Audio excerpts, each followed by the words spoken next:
Hello and welcome back to this episode of the Pregnancy and Postnatal Entrepreneurs Collective podcast. I'm your host, Niamh Cassidy, and I'm here today with Brónagh Davidson. And Brónagh has an amazing project called My Pregnancy Journal, and it's an Irish brand, and she's going to tell us all about what has brought us here and the product and how our business has evolved over time. So welcome, Brónagh. Thanks for joining us. Niamh, thank you so much. I'm so glad to be on this podcast. I just think it's so amazing what you're doing and just having this space for so many like baby businesses. I just think it's fabulous. So thank you. Yeah, so as you said, my name's Brónagh. I launched actually just this year a new business. So my pregnancy journal, as you said, and this was off the back of my own experience. I have two little girls. I have Brónagh, who's 3, and I have Saoirse, who's asleep upstairs. I actually when I drop Brónagh to school, I bring her home. She has her little milk and her nap, and then I run down to do as much business stuff as I can. So it's all about time management in this house. But yeah, when I was pregnant with Brónagh, my friend gifted me a pregnancy journal, which I absolutely loved. And then when I got pregnant with Saoirse, I wasn't as lucky to be gifted a journal the second time around. I thought it'd be so easy to find one. I was wrong. It was so difficult. And the one I did get, the quality it wasn't good at all. When Saoirse was 2 months old, so I remember just thinking like, I'm not going through that hassle again. So just for myself, I was going to design and create a pregnancy journal for my own future pregnancies. And then I thought, you know what? If I had such an awful time and, was just not impressed with the quality of the journal I did get, there could be other mammies out there, other parents out there that feel the same. So yeah, ended up creating a business. It's my first product business. I've done kind of service-based businesses before, but whole crazy new experience and roller coaster. Yeah. So tell me first of all, actually, what was so important about having a pregnancy journal for you? Like why was it such an important part of your pregnancy journey that you felt the need to create a new product just for yourself? So I suppose first time around, like first time mammy, like pregnancy journal was not in my wheelhouse at all. Had no idea that they even existed. So had I not been gifted one first time around, I don't think I would have even thought about it. But I have always been someone who loves journaling, loves kind of archiving, loves photographs. Like I've been printing off photographs every single month for years now. So it's just kind of like in my nature and I'm someone who likes to do things like that anyway. So the second time around when I was pregnant, really the urge for me was, well, Brónagh had one. So I don't want Saoirse to ever think when she's older, like, why did Brónagh get everything as like the first baby and I got nothing as the second? So I suppose that was the real motivation for me, was just to make sure that Saoirse had everything that Brónagh had. And then for the third time around, it was just the motivation of like, I just wanted to be a really high quality journal for future babies. So yeah, I think it was more so that it was just like I didn't want Saoirse to miss out on anything that Brónagh would have, and I definitely didn't want future babies to have to endure what Saoirse has to do now for her journal. And you talked a little bit about when you were pregnant with Brónagh and just your personality or the things that you like is writing things down, collecting things. So how important was that journey for you in your pregnancy of being able to kind of do that archive? It was everything. Like once I had the journal, I just absolutely loved it. There was a space like every single week I could just jot down a couple of lines of what we'd been up to that week. We were able to stick like loads of pictures in it. We were able to just like really mark every moment of the journey. And you know what? It was so special for even creating that bond between me and Brónagh before she was even here. Like we didn't find out genders or anything, so we didn't know who she was, what her name would be. We knew nothing. So kind of having that like moment for the 9 months of the pregnancy to really connect with her, and like I was always visualizing her in the future, looking back at like what mommy and daddy had been up to, and all the like so much happens in that period of time. You have Christmases, you have birthdays, you have anniversaries, you've got holidays, even the mundane like going for walks on the canal, like all of these sort of things. So to be able to like mark that down and like visualize Brónagh in the future, flicking through the pictures and reading the little excerpts, like I'd be writing her letters and all sorts of stuff. I absolutely adored the whole process of it, and like adored the feeling of how she will feel in the future when she gets to really read everything that went on while she was in my stomach, you know. It's such a lovely way to look at it, because it's that, 9 months is a long time. So a lot happens in the life while you are pregnant with your baby, but before they are outside. So you also mentioned about having had other businesses, or this was your first product based business. So what brought you to this point? What were you doing before My Pregnancy Journals? Yeah, so I studied psychology in university. So I went to Maynooth University, did psychology.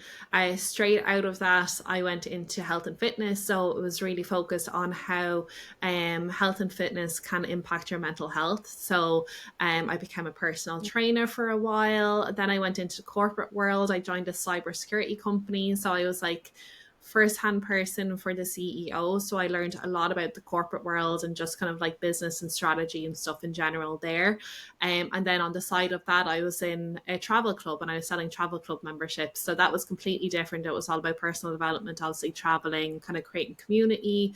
Um, and then we were traveling ourselves. We moved over to China and I became a life coach. So I had clients from all around the world, and we do like voice messages back and forth for our sessions on WeChat, because obviously there's a lot of restrictions in China in terms of like what technology you can use. So there was a lot of like, obviously throughout this time, a lot of work with coaches, doing a lot of like intense studying of like different kind of like businesses and different strategies and everything. And then when I came home from China, I decided to create a online holistic coaching platform called Epic Hearts Club, and it was unreal. I had like coaches from all different areas, so I had like personal trainers, I had yoga instructors, breath work, like financial education, like all of this on the platform.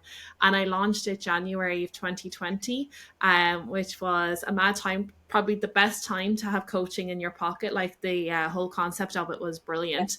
But I just felt like there was so much saturation of everything online that I actually pulled it back because obviously COVID happened and all you could see online was free masterclass, free Zoom, free, like it was a mental time. So I actually felt like I didn't want to contribute to that. So I pulled it back. I took a little bit of a break then at that stage. And really the pregnancy journal is me really reigniting that within myself and coming back out. So lots of different avenues of business and all service based.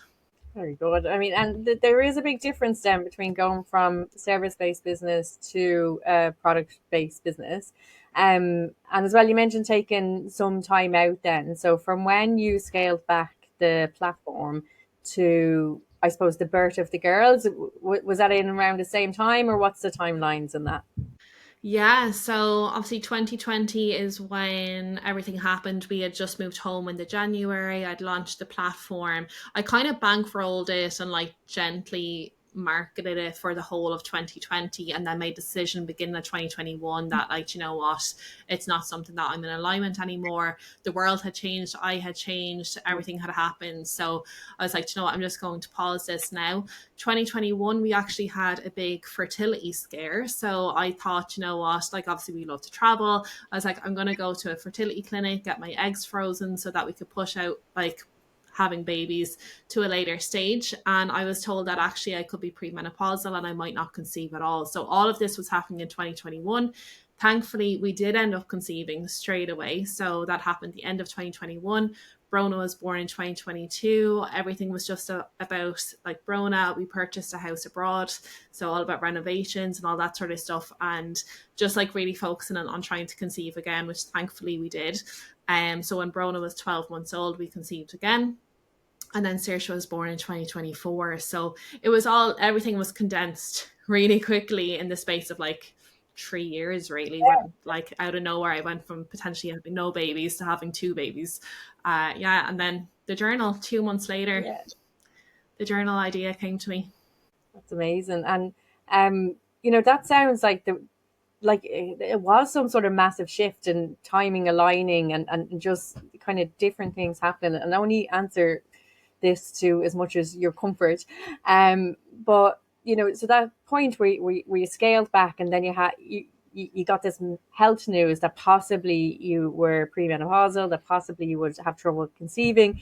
So you were going through this journey of considering freezing eggs for the future, but then decided or happened to get pregnant quicker. You know what I mean? So you decided not to push it out into the future. You wanted to try now, or what was going on there?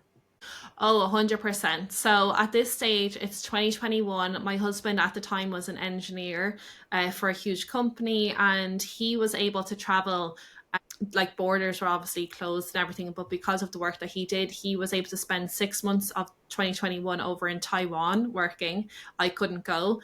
And then another further 3 months in the USA. So it's while he's traveling, I'm deciding to freeze my eggs, thinking nothing of it, not understanding how all of this works at all.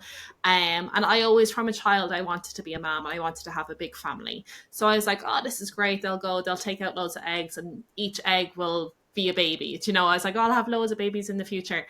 And then going in, they said, look, you only got 8 follicles, so 3 on one side, 5 on the other. I was like, I don't know what that means, but okay. They're like, you'll have to come back and get your hormones tested. So I book in an appointment. Then I start like researching, and from what I could see, you need 15 to 20 follicles just to potentially have one baby. So I'm freaking out at this stage. Go in to get my hormones tested, and they say, actually, they're really low. We need to get Carl tested to see how he's getting on. So he comes home for like a little break between Taiwan and the US. He gets checked. Thankfully, he was above and beyond. He was happy days. And while he's getting checked, they check me for ovulation, and they say, look, you are ovulating. And realistically, all you need is one egg, one sperm that makes a baby. You do have some eggs and you are ovulating. So we're going good there.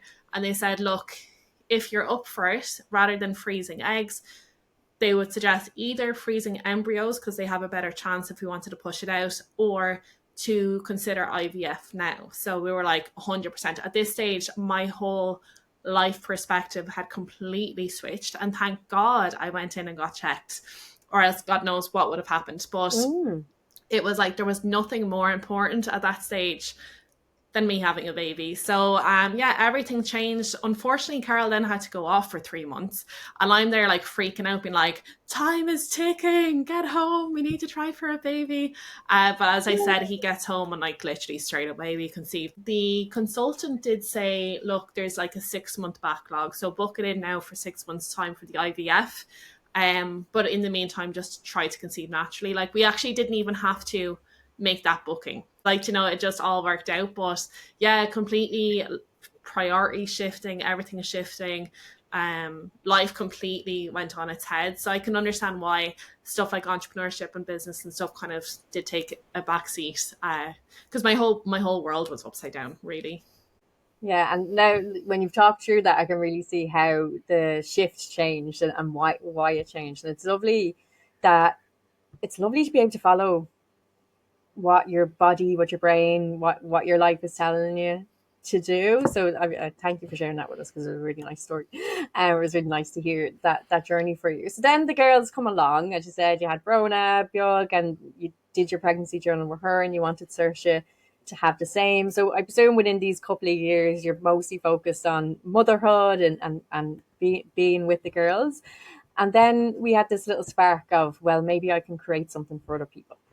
Yeah, you know, I have always been so inspired by businesses that were created with a personal need in mind. I have thought about this so much for years, because I always kind of felt like I was nearly forcing businesses and stuff, and like, not that I didn't enjoy them, but it was never really kind of like that, like, oh, this is a me thing, you know. And I was like, I'm never going to have that. Like, I don't know what that could be for me. And then when I had the idea for the journal, again, for myself, 100% for myself, like, I was like, I'm going to have it exactly the way I wish that both of their journals were. I'll take the best bits of both, but also everything that I disliked about them. I'll make sure that this one is just 100% perfect. And I still pray that I get pregnant so I can use my own journal, because it is really for me at the end of the day. But like, once I started really like imagining what my journal would look like, I started thinking like, hold on a second, this could be my thing. This could be the thing that, like, I made it for myself, but other women or other parents really loved and really appreciated, and that they were looking for something, and they had the same struggles that I had trying to find a high quality pregnancy journal. So I don't know, let's see where time goes, but like, that was really the thing for me when it came to like creating the business. So tell me about starting the actual business, so from idea to where you are now. Start talking us through what's been happening. Yeah, so I had the idea that day. I was standing up in my back garden, feeding Saoirse and just imagining this journal. That was July. Then one day I'm in the kitchen cooking and I have the radio on, and Graham and Nathan on FM 104 have this like funny segment called Dragon's Den. I'd never heard it before, but they had done it. Basically, it's a mock thing where they pretend that they're dragons. People come on with like joke business ideas, and it's just a funny little thing. But they said, look, if you've got a business idea, text us in. So I did, and they rang me back, and we had like this whole Dragon's Den segment, which was really funny. And it was good for me because they asked me questions and made me think like, oh, what would I call my business? Like things like that. So it really kind of like made me think a bit more about the business itself. And then in the following January, so we're probably like August at this stage, the following January, there was an event coming up, the Women's Empowerment Summit, and I decided I was going to get a table for that. And I was also getting a table for a family fair by someone called Vanessa Kilcullen. I was like, I'm going to get a table like that. I didn't even have my product at this stage. It was like mental. So I was like, right, I've got like from September until January to really get myself together here and sort it out. So process wise, I sat down, got a Google Doc, put it landscape because that was the orientation that I wanted my journal. And page by page, I just kind of like in words wrote down what I want on each page or how I want it designed. Then I went on to Fiverr. Mm-hmm. I got a graphic artist and designer and engaged with them, and it was a lot of back and forth, like a lot. It was draining at times, trying to get the design exactly how I wanted. Then it's going over to a different designer for the cover, and just kind of trying to get like a soft copy of what my journal would be. And then the next hurdle or a roller coaster was how I was going to print the journal. So some people I said Amazon. I was like, oh, this could be good. It could be like print by order, all that sort of stuff. It wasn't for me at all, but I spent a lot of time trying to figure that out because Amazon is actually quite limited. It's good for like novels, I suppose, or books like that. But when it comes to journals where you want it to be a hardback and landscape, you can't do that on Amazon to begin with. Never mind extra features that you might want and everything. So there was a lot of back and forth with samples, like getting samples of the journal from like different suppliers and different printers. I started off actually going to a UK company and got a couple of samples off them, and I just loved them. And then that was my journal. So I literally got that UK sample, I think it was like the 11th of January or something. And in the meantime, I was building my website, and I really needed product photos to put up onto the website so that I could like finish off the website in time for these events to happen. And I think I had my photographer booked for like the 12th of January or something. And the final uh, sample arrived on the 11th. Like it was so tight and so close. I was able to finish off my website, and there I was out into the world, ready for my event. So it was a manic, crazy time trying to just do everything at once while having two small kiddies as well, don't forget. So mad. Yeah, and from a business perspective, I suppose because I'm in services and products isn't something that I have a huge understanding of. But my guess is when you're developing projects like that there's an amount of money that you need to put up front to get them printed. Like, were you Mm-hmm. getting lots of copies printed to bring to these fairs to sell at the fairs? Like, so how did you manage kind of the financial end of getting set up?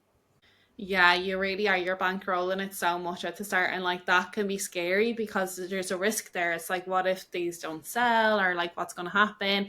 And even just for the samples, you have to pay for them as well. So you're paying for delivery and you're paying for everything. And if you're doing like multiple different samples, from different places, there's a cost to that. And then yeah, I started off just getting like 50 journals from like my first kind of stock take, and then it's the cost of like booking the exhibition stands and booking everything. They all come at a cost. So you're really like you're putting so much up front in the hopes that you might sell a few, and all of these additional costs like the exhibition stands, etc., they all eat into your margin as well. So even when you are selling your journal or your product, like how much you're actually making of them might not be great at the beginning, and you're doing it a lot with the hopes that like it will take off, and like once a number of people have your product, whether it's my journal or something else, that like it might get word of mouth, or they might consider getting it for someone else. Like my product, like you learn so much as you go, but my product is actually more of a gift product, and it's something that like you think of someone else that like your sister, your brother that's expecting, or your loved one, your friend, a baby shower, whatever it is. So it's really trying to like learn all of that and get it out there so that people will start buying them, and then hopefully the margin piece won't be as much of an issue at that point. But it's a lot of risk at the start, and financially it's a lot of money, and it's very different to having a service-based business where obviously there's purchases up front, but in terms of depending on what the service is, you can nearly do it for free. It's more of a time investment than anything. Absolutely. For most services, as I said, unless you need lots of equipment, it's mainly the upfront is the time, the energy that you're putting into it, or your tech, your emails and your website, that type of thing. But when you said the way you describe it is bankrolling your product, you know what I mean? You have to pay for them all first before somebody else pays you to get them done. And I'm struck by a couple of things. I'm struck by your energy around it and how lovely that is, and also your positivity and your you talk about risk taking, but you don't seem overly scared by it, which is for me is a good thing. Where do you think that came from, that real trust in yourself? Maybe where did that? I'd say a lot of it is probably a lot of the work that I've done up until this point. So it might seem that I was all over the place. I was selling travel memberships, I was a coach, I was in cybersecurity, I was a personal trainer, I studied psychology. Like all of these things all like add up, everything seems random until it's not, and you're able to be like, that's why I did that thing. Like when I was in the cybersecurity company, they wanted me to be the face of this cyber online show that they wanted to do. I hated the camera, I hate pictures, I hate videos. I would be stuttering and stumbling over everything, but they forced me to do that in a positive way, and that then translated into me doing like Facebook lives constantly on Facebook for my coaching business and for the membership and stuff. Like all of these things, they all contribute to your confidence and contribute to your sense of self-worth and self-belief, I suppose. But also I had a really bad self-worth when I was younger, and I did a lot of work on myself. I was just going from event to event, from coach to coach, to book to book, to podcast, to everything. I could not inhale it quick enough. So I think all of that also contributes, because when you're doing different things and you're really putting yourself out there and you're facing rejection and you're doing it anyway, like it just comes to a stage where it's like, I can do the thing. It's like some people talk about like boxes, and you're in a box and then you get to the top of that box and then you go into the next box, the next level. You'll always have your own box, and I'll have my boxes that like, I'll get to the top of that and I'll be scared to go into the next one. But I suppose the more you have done before, you just have a level of comfort that the risk and the fear and stuff like that, like I'm still comfortable with that, but there'll definitely be stages like hopefully good problems where I'm starting to sell out and I'm like, I can't get stock quick enough, and I start freaking out about these things. Like they're the kind of the good issues that I'm attracting to me right now, Neve. Well, I love that because I really resonate with it, and just even something today, because I'm doing I'm writing a social media post, and it's 10 things you probably didn't know about me, and some of that is like some of the work that I've done previously, like working in a detention school, working in social care, walking the streets at night doing homeless services, working in the supermarket, and as you said, all of those things might seem random and not connected, but you're learning so much along the way. And it is when we're pushed out of our comfort zone in a good way, the way you said, that we grow. So I would have been chronically shy as a child up until my late 20s, early 30s. So when people hear that there was times in my life where I spent an entire day in work and did not open my mouth once to kind of doing podcasts and interviews and like that, going on video like that, that's totally not what would have been the natural me, I suppose. But we sometimes we forget that we can learn and that we can develop and that we can change and that we can bring ourselves into these different levels, as you say. Oh, 100%. And I feel like we're programmed not to think that way from like many different sources, like as a child. Like a lot of it is just programming, like from a very young age. But we can all, our whole presence here is evolution. That's why we're here. We're here to evolve. And there's always an opportunity to evolve in one way or another. We don't have to be constantly, like, I thrive on change anyway. It's just my personality and who I am. But we don't have to be like constantly changing all the time.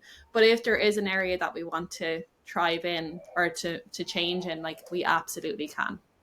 So, Yeah. one of the other things I was thinking about as we've been having the conversation is around products. And if people were in service-based industries, but and a lot of people want to sell products along with their services, would you have any kind of tips or advice, do's and don'ts, anything that might help them? What I've really learned, so I try to just do everything on my own. But since launching, I've met so many incredible business owners in the babies area, which is where I am, just from like attending events and stuff. And they have all been so forthcoming and helpful and supportive and just positive and friendly. And it's just been such a huge eye opener for me. So if I could have tips and tricks for anyone who's already in, like already has a service and they want to expand, like go into the network that you already have and try to like increase your network even more, because there's going to be so many people that do have tips and tricks that might have already run through a lot of the hurdles that you're in. So obviously I can only speak to printing books and printing journals, but like if you were a lactation consultant and you wanted to design like a wrap or something for your baby, there's 100% going to be people that have already gone to manufacturers and different like companies and could say, definitely do work with this business, don't work with that business, or like try, move into, another country in terms of your manufacturing. There's going to be other people that have gone in the area that you're in that can give you like really top tips to like speed up your whole process. Again, a lot of it will be trial and error. Like someone had said to me, Amazon, it worked for them, absolutely didn't work for me, but I could only find out by actually going through it. So what I'd say is ask questions, see who is in your network that maybe could like answer those questions for you or recommend you to someone who could. And also just like don't be afraid to start, like reach out to the manufacturers or whoever it is that's relevant for you, and just kind of like get the ball rolling, because it's only from like starting and seeking and trying to figure it out that you'll actually get what will work for you, because what works for some person might not work for you, but it's worth you trying and exhausting all avenues just to figure it out for yourself. And just don't be afraid to start and don't be afraid to reach out. I think it's just so important that we have a network and a community around us. And as I said, most people are so supportive and so helpful and like just have such an abundant personality and like mindset on things that, you're not alone. You can do it. And it is possible, but you just have to take that first step. I think that's really good. That's like one of the values we have here in the collective is it's a community, not competition, so that we don't see each other in any way ever as being in competition with each other, that we are a community of people supporting pregnant and postnatal families, and that we all work and support each other in that. And that has been my experience as well, as the way you've described, is that when we reach out for support from other people, that people are happy to help, to give information, to be of value, because it is a nice space to be in and people do want to look after each other. 100%. And most business owners in this area, like they're probably mothers or fathers or parents, and they've built their business out with their own personal experience. So like I'm sure they're only delighted to talk to more people about it. So yeah, no, I think it's amazing what you're doing, Eve, and building this collective. And again, I said at the beginning, but I love the whole even concept of this podcast. I just think it's absolutely amazing. And this is exactly the kind of thing that's my top tip. Listen to this podcast, because you've interviewed so many different people in so many different like business areas and stuff like that even like if it's not in the area that you want to get into, it's still worth listening to these episodes, because you'll pick up something that might be relevant, or it might just spark an idea for something else. But like, it's free to listen to podcasts. That's what I'd say. That's it. And I love that as well. You were talking earlier about that kind of self-development and just really overdoing it, or, like going deep dives in just learning. That's one of my things. So all of my empty space, so whether it's in the car, whether it's making the dinner, whether it's cleaning the house, which I don't do that much of, but any of those things for me are filled usually with some sort of self-learning as well. So I will listen to podcasts or I'll watch Same. lectures. Times where I can learn as well as do something else, so I don't have to take more time out of my day. So definitely, I think it's a constant journey of continuing knowledge and continuing of expanding your networks as well, that you mentioned. And I'm sure you've found this, that our own networks within the kind of pregnancy and postnatal space are one thing, but business owners are business owners. So we don't have to stick to just people who are doing this work. We can learn so much from people who are doing lots of different businesses, and that's why I'm in a bunch of other, specifically women's networking things, because I learn so much from what other people are doing in completely different industries, but that I can learn from as well.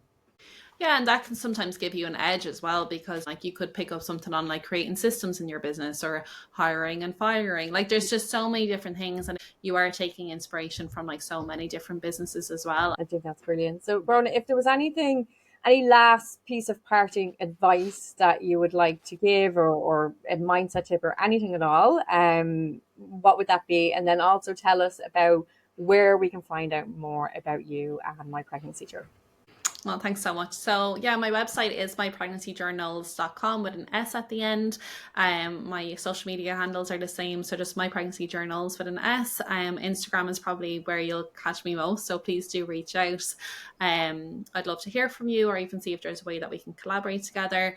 And then last part in advice, I suppose, is really just more of a self-development thing. One thing that really stuck with me, I got it from a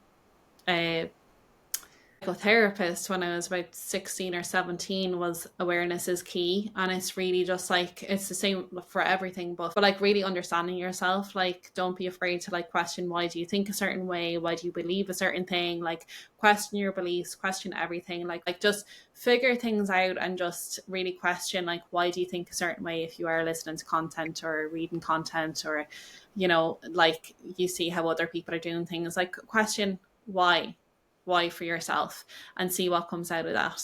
Awareness is key. I think that is a lovely place to end, Brónagh. Thank you so much for your time and for sharing your journey with us. And I will put all of your links in the show notes for anyone who wants to find out more. So for everyone, thank you for listening, and we will be back soon.